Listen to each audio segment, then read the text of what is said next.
ایران کے شہر قم میں شہید رہبر اعلیٰ علی خامنائی کی نماز جنازہ ادا کر دی گئی۔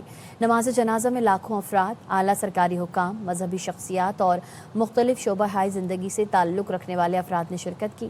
حزب اللہ کے سربراہ شہید حسن نصر اللہ کے بیٹے بھی جنازے میں شریک ہوئے۔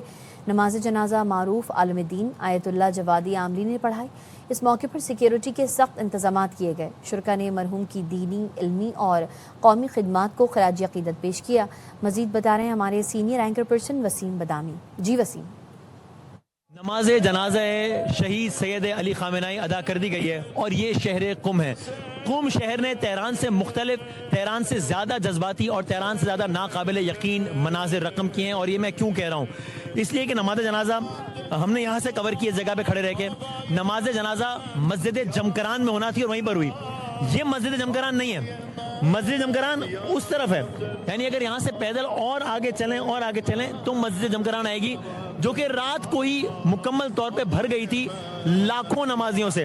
یہاں نماز جنازہ ہم نے یہاں سے کور کی، اور اب اگر یہاں سے اس طرف چلیں مسجد جمکران کے مخالف سے، تو یہاں پر لوگ ہی لوگ سر ہی سر ہیں جنہوں نے یہاں پر نماز جنازہ ادا کی ہے۔ گویا شرکائے جنازہ کی ایک بہت بڑی تعداد جنازہ گاہ میں ہی نہیں پہنچ سکی، انہوں نے سڑک پہ نماز ادا کی ہے، اور سڑک بھی وہ جو کہ مسجد جمکران سے بہت پہلے کی ہے۔ یہ ہم اس لیے بھی کہہ رہے ہیں کہ ہم نے بھی یہ سارا سفر پیدل طے کیا ہے، تو جہاں سے ہم آ رہے تھے ہمیں 7 کلومیٹر دور لوگوں نے کہا کہ بس اب ہم یہیں پہ اپنا قیام کر رہے ہیں، اور ہم یہیں پہ نماز جنازہ ادا کریں گے، کیونکہ آگے جانا اب ممکن نہیں ہے۔ جب ہم آ رہے تھے لوگوں کے لیے ناشتے کا، کھانے کا، پینے کا، رہنے کا بندوبست تھا، لوگوں نے اپنے گھر کھولے میں، عام لوگوں کے لیے ناقابل یقین مناظر تھے، اور اس عالم میں نماز جنازہ ادا کی گئی ہے۔ اب جلوس جنازہ مسجد جمکران سے بی بی معصومہ قم کے روضے کی جانب جاری ہے۔ گویا کر سے قم شہر نے تہران سے زیادہ ناقابل یقین، تہران سے زیادہ جذباتی مناظر رقم کیے ہیں۔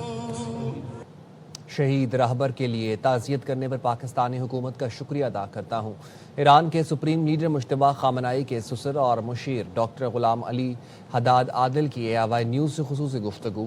بولے پاکستان نے کوشش کی ایران اور امریکہ کے درمیان ثالثی کا کردار ادا کرے، ہمیں امریکیوں پر اعتماد نہیں، پاکستان بھی حقیقت جانتا ہے، امید ہے پاکستانی حکومت کی کوششیں کسی نتیجے تک نہیں پہنچ سکیں گی۔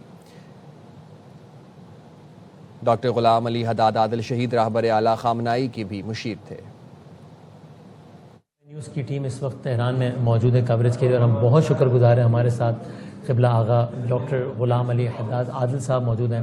If I may ask you, doctor صاحب, that since you were so close to Shaheed Sayyid Ali Khamenei, what were his views about Iran-Pakistan relations and about Pakistani people? Pakistani people would like to know this. بسم الله الرحمن الرحیم. قبل از هر چیز از تسلیت شما و همدردی‌های ملت، سب سے پہلے آپ کی طرف سے اور پاکستانی ملت و حکومت کی طرف سے رہبر انقلاب آیت اللہ سید علی خامنائی کی شہادت کے سلسلے میں ہمیں تعزیت پیش کرنے پر آپ کا شکریہ ادا کرتا ہوں۔ تشکر میکنم۔ آیت الله خامنه‌ای یکی از کسانی هستند که آیت اللہ خامنائی ان لوگوں میں سے ہیں جو پاکستان کے وجود سے پہلے بھی بر صغیر کے مسلمانوں پر خاص توجہ رکھتے تھے، لہٰذا ہم یہ کہہ سکتے ہیں کہ ایران میں علامہ اقبال کی شناخت رکھنے والے ابتدائی لوگوں میں سے ایک ہیں۔ شان یکی از افراد پیشگام در شناختن اقبال در ایران هستند۔ پاکستانی عوام اس کو نہیں بھولیں گے کہ جب کچھ سال پہلے پاکستان میں وسیع سطح پہ سیلاب آیا جس میں جانی و مالی نقصان ہوا، تو آیت اللہ خامنائی نے اس وقت پاکستانی قوم کے لیے اپنی تقریر کے دوران گریہ کیا، اور پاکستانی قوم بھی اس وقت اپنے احساسات و جذبات کے ذریعے ایرانی قوم سے ہمدردی رکھتی ہے۔ ایران و امریکا و اما موفقیت اور پاکستانی حکومت نے بھی کوشش کی ہے کہ ایران و امریکہ کے درمیان ثالثی کا کردار ادا کرے۔ البتہ ان مذاکرات کی کامیابی اس سے منسلک ہے کہ امریکیوں کا ایجنڈا کیا ہے۔ ہمیں امریکیوں پہ اعتماد نہیں ہے۔ پاکستان بھی اس حقیقت کو جانتا ہے اور امید کرتے ہیں کہ پاکستانی حکومت کی کوششیں کسی نتیجے تک پہنچ سکیں۔ واقعیت رو میداند، امیدواریم کہ تلاش‌های آیت اللہ مجتبیٰ خامنائی بالکل ٹھیک ہیں اور اپنے کاموں کو انجام دے رہے ہیں۔ سلامتاً و کار خودشون رو انجام میدن. ممنون شما. Thank you. خبر دیں گے آپ کو کراچی میں رات گئے پولیس مقابلے 2 ڈاکو ہلاک 2 زخمیوں سمیت 4 کو گرفتار کر لیا گیا. نارتھ کراچی 2 منٹ چورنگی کے قریب پولیس مقابلے میں ڈاکو ہلاک اسلحہ اور موبائل فون برآمد کیا گیا. کورنگی انڈسٹریل ایریا اللہ والا ٹاؤن کے قریب پولیس مقابلے میں بھی ایک ڈاکو مارا گیا. کٹھی پہاڑی بلاک کیو میں کار لفٹنگ گینگ سے مقابلہ ہوا. 2 زخمیوں سمیت 4 ڈاکو گرفتار کر لیے گئے.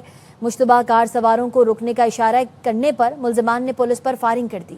کراچی میں رات گئے پولیس مقابلے ہوئے 2 ڈاکو ہلاک 2 زخمیوں سمیت 4 کو گرفتار کیا گیا. نارتھ کراچی 2 منٹ چورنگی کے قریب پولیس مقابلے میں ڈاکو ہلاک ہوا اسلحہ اور موبائل فون برآمد کیا گیا. ملزمان کراچی سے کاری چوری کر کے بلوچستان میں فروخت کرتے تھے. خبر دیں گے آپ کو خیبر پختونخوا پولیس نے سال رواں کے 6 ماہ میں ہونے والی کارروائیوں کی رپورٹ مرتب کر لی ہے. 6 ماہ میں سی ٹی ڈی نے دہشت گردوں کے خلاف 2004 انٹیلیجنس بیسڈ آپریشنز کیے. تفصیلات بتا رہے ہیں عدنان طارق. عدنان بتائیے گا. پختونخوا پولیس نے سال رواں کے پہلے 6 ماہ میں ہونے والی کارروائیوں سے متعلق رپورٹ جو ہے وہ مرتب کرتے ہوئے سینٹرل پولیس آفس کو جو ہے وہ رپورٹ کر دیا ہے. 6 ماہ کے دوران کاؤنٹر ٹیررزم ڈپارٹمنٹ نے دہشت گردی کے خلاف 2004 انٹیلیجنس بیس آپریشن کیے. کارروائیوں کے دوران سی ٹی ڈی نے 504 دہشت گردوں کو گرفتار کیا. رواں سال 182 دہشت گرد اور اشتہاری ملزمان جو ہے وہ مختلف آپریشن میں مارے گئے. گرفتار دہشت گردوں میں 14 انتہائی مطلوب کمانڈر بھی شامل ہے. رواں سال پولیس پر 204 دہشت گرد حملے ہوئے. پولیس پر 161 حملوں کو جدید ٹیکنالوجی کے ذریعے جو ہے وہ پسپا کیا گیا. 6 ماہ میں دہشت گردوں کے 341 ڈرون حملے جدید I T anti drone system کی مدد سے جو ہے وہ ناکام کیے گئے. نیشنل ایکشن پلان کے تحت 2700 صورت 42 سرچ اینڈ اسٹرائک آپریشن کیے گئے جن کے دوران 10,540 مشتبہ افراد کو حراست میں لیا گیا. جی عدنان طارق اپڈیٹ کر رہے تھے. شکریہ.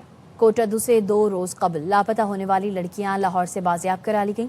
ڈسٹرکٹ پولیس آفیسر کوٹ ادو منصور قمر نے اغوا کا نوٹس لے کر فوری ایکشن کی ہدایت کی تھی. دونوں لڑکیاں گھر سے مظفر گڑھ پولیس میں نوکری کی درخواست دینے گئی تھیں. ایس ایچ او سٹی کوٹ ادو رانا ہارون اختر اور انچارج جینڈر کرائم ونگ کی ٹیم نے دونوں مغویہ لڑکیوں کو بازیاب کرا لیا. کراچی میں آج بھی موسم گرم اور مرطوب رہے گا. ہوا میں نمی کے تناسب میں اضافے کے باعث دن میں حبس ہوگا. شہر کے مختلف علاقوں میں ہلکی بوندا باندی متوقع ہے. موسم کی تازہ ترین صورتحال جانتے ہیں اپنے نمائندے آصف خان سے. آصف بتائیے گا. جی بالکل، کراچی میں آج بھی موسم گرم اور مرطوب رہے گا، یہ کہنا ہے محکمہ موسمیات کا. صبح کا وقت ہے، اس وقت جو شہر کا موجودہ درجہ حرارت ہے وہ 31 ڈگری سینٹی گریڈ ہے. جو ہوا چل رہی ہے وہ 12 سے 14 کلومیٹر فی گھنٹے کی رفتار سے چل رہی ہے، جبکہ ہوا میں نمی کا تناسب 75% ہے. ہوا میں نمی کے تناسب میں اضافے کے باعث صبح کے اس وقت بھی حبس کی سی کیفیت ہے، اور محکمہ موسمیات کا کہنا ہے کہ آج دن میں بھی یہی صورتحال ہوگی. مطلع ابر آلود ہے، دن بھر آج اسی طرح مطلع ابر آلود اور جزوی ابر آلود رہے گا، جبکہ دن میں جو درجہ حرارت رہے گا وہ 35 سے 37 ڈگری سینٹی گریڈ ہے. کراچی کے مختلف علاقوں میں ہلکی بوندا باندی کے تو امکانات ہیں، فی الحال تیز بارش کا کراچی میں کوئی امکان نہیں. لاہور میں صبح کا آغاز گرمی اور ہب سے ہوا ہے. سورج اور بادلوں کی آنکھ مچولی جاری ہے. محکمہ موسمیات کے مطابق آج بارش کا امکان ہے. موسم کا احوال بتا رہے ہیں ہمارے نمائندے خواجہ رمضان مجید. جی بالکل، شہر لاہور کا صبح سویرے موسم جو ہے وہ انتہائی گرم ہے اور ہوا رک جانے کے باعث گرمی اور حبس کا سلسلہ برقرار ہے، جبکہ بادل اور سورج کی آنکھ مچولی کا سلسلہ بھی جاری ہے. 24 گھنٹوں کے دوران بارش کا امکان ہے، جبکہ گرد آلود تیز ہوائیں چلنے کا بھی امکان ظاہر کیا گیا ہے. شہر کے اگر درجہ حرارت کی بات کی جائے تو اس وقت جو شہر کا درجہ حرارت ہے وہ 30 ڈگری سینٹی گریڈ، اور زیادہ سے زیادہ جو شہر کا درجہ حرارت آج ریکارڈ کیا جائے گا وہ 39 ڈگری سینٹی گریڈ، اور کم سے کم درجہ حرارت 27 ڈگری سینٹی گریڈ تک ریکارڈ کیا جائے گا. آپ کو بتائیں ازبکستان کے اعلیٰ سطح کے وفد کا دورہ لاہور. محکمہ زراعت پنجاب اور محکمہ لائف سٹاک کے حکام سے اہم ملاقات کی، جس میں زراعت، لائف سٹاک، سرمایہ کاری، ویلیو ایڈیشن، زرعی تجارت اور باہمی تعاون کے فروغ سے متعلق امور پر تفصیلی تبادلہ خیال کیا گیا. اجلاس میں سیکریٹری زراعت پنجاب افتخار علی سہو، سیکریٹری لائف سٹاک احمد عزیز تارڑ، پاکستان میں ازبکستان کے سفیر، ازبک سرمایہ کاروں اور زرعی ماہرین نے شرکت کی. اس موقع پر سیکریٹری زراعت پنجاب افتخار علی سہو نے کہا کہ ازبک وفد کے دورے کا مقصد زرعی شعبے میں 2 طرفہ تعاون کو مزید وسعت دینا ہے. پنجاب ملک کی مجموعی زرعی پیداوار کا 70% فراہم کرتا ہے اور یہاں آم اور کینو کی پروسیسنگ، ویلیو ایڈیشن اور برآمدات کے وسیع مواقع موجود ہیں.